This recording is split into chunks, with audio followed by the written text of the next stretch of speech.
காரணம் திருச்சி டாஸ்மார்க்கை சேர்ந்த PM councillor Arjun மற்றும் பிடபிள்யூடி இன்ஸ்பெக்டர் பாலகிருஷ்ணன், இந்த பிடபிள்யூடி ரைட்டர் அரவிந்த், எல்லாம் தான் காரணம். நல்லா தான் தொழில் பண்ணிவிடுங்க, அமைதியாக தான் தொழில் பண்ணுவாங்க.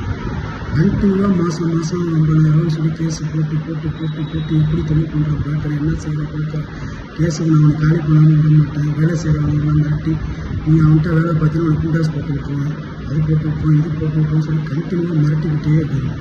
இதுவும் இல்லாமல் டிஎம்மு அக்கௌண்ட்ஸ் ஏஎம் முடிச்சுட்டு இருக்காங்க. அவங்க எல்லா இடத்துலையும் என்கிட்ட பணம் வாங்கிட்டு தான் இருக்காரு. ஃபுல்லாக பணம் கொடுத்துட்டு தான் இருக்காங்க. மாதம் பணம் கொடுத்துட்டு தான் இருக்கேன். அதுவும் இல்லாமல் டெண்டரப்போ 1.25 லட்ச ரூபா பணம் வாங்கிட்டேன். அந்த பணமும் நான் கொடுத்தேன். யார்கிட்டையும் நான் வசூல் பண்ணலை, வேலை செய்யலை, எதுவுமே பண்ணலை. ஆனால் வேணுக்குன்னு என்னோடய கடைகளை மட்டும் 6 கடைகளை மட்டும் டிடி கொடுக்கல, க்ளோசிங் ஆர்டர் போட்டு நான் தடுத்தரவு ஒன்று நிப்பாட்டிடுவேன், பிடிச்சா நீ பண்ணிக்கோ செஞ்சுக்கோ அப்படின்னு சொல்லி மிரட்டினாங்க. ஆஃபீஸ் பண்ணாங்க, பேசினாங்க. டிஎம்மும் பேசினாங்க, ஏஎம்மும் பேசினாங்க. நான் என்ன சொல்கிறேன், என்ன நீ நடவடிக்கை எடுங்க, நான் வேணான்னு சொல்கிறேன். எத்தனை இல்லீகல் பார் ஓடுது, எத்தனை இல்லீகல் பாரில் நீங்கள் காசு வாங்குறீங்க. டாஸ்மார்க்கில் ஒரு நாளைக்கு நான் வேலை பார்க்குற 10,216 அப்படிங்கிற கடையில் ஒரு நாளைக்கு 15,000 பாட்டில் ஓடுது. 12,000 பாட்டில் ஓடுது. இது 2,000 பாட்டில் போட்டு ஓடுது. 17,000 ரூபா எக்ஸஸ்ஸு. அது இல்லாமல் பீரு ஆஃப் எல்லாம் சேர்த்திங்கன்னா 22 ரூபா 23,000 ரூபா எக்ஸஸ் வருது. இந்த எல்லா எக்ஸஸையும் அவர் தான் வச்சுக்கிட்டு இருக்காரு. எக்ஸஸ் ஒவ்வொரு கடைக்கும் கணக்கு பண்ணி மாதம் கிட்டத்தட்ட ஒரு 15 லட்ச ரூபாய் 20 லட்ச ரூபா வந்துருக்கு. அதில் ஏஎம்க்கு பங்கு போகுது. இதை வசூல் பண்ணி கொடுக்குறது ஜேபிங்கிற ஒரு வசூல் பண்ணி கொடுக்குறது. இது இல்லாமல் எஸ்ஆர்எம்க்கு எல்லா டிஸ்ட்ரிக்டில் வந்து திருச்சி, தஞ்சாவூர், புதுக்கோட்டை, விழுப்புரம், பெரம்பலூர், எல்லா ஊரில் இருந்தும் வசூல், நாகப்பட்டினம், எல்லா ஊர்லேருந்தும் வசூல் பண்ணி ப்ரோக்கரேஜ் மாதிரி பண்ணிக்கிட்டு இருக்காங்க. ஒரு ஜேபி தான் வாங்கி கொடுத்துக்கிட்டு இருக்காரு. இந்த கடைகள்லேருந்து இவ்வளோ வசூலாகுது. இவ்வளவும் காசை வச்சுட்டு இல்லீகல் பார் மூலமாக டாஸ்மார்க்கு நஷ்டத்தை ஏற்படுத்துறது அவங்களா நாங்களா? ஏன்னா போன டெண்டரில் செந்தில் பாலாஜி என்ன டெண்டர் எடுத்தார். அவங்க தான் ஆல் ஓவர் டெண்டர் எடுத்தாங்க.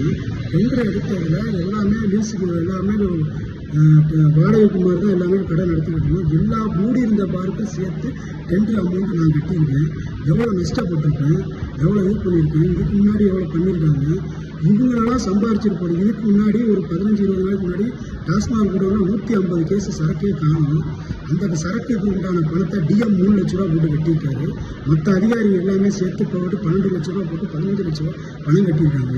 இவங்க பண்ணுறதெல்லாம் நியாயமா? இவங்க பண்ணுறதெல்லாம் நியாயம். எல்லாம் செய்யணும். நான் உழைச்சி சம்பாரித்து கொடுக்குறேன், லஞ்சம் கொடுக்குறேன். போலீஸ் பாலகிருஷ்ணன் சாருக்கு மாதம் 1,18,000 ரூபா பணம் கொடுக்குறேன் லஞ்சம்.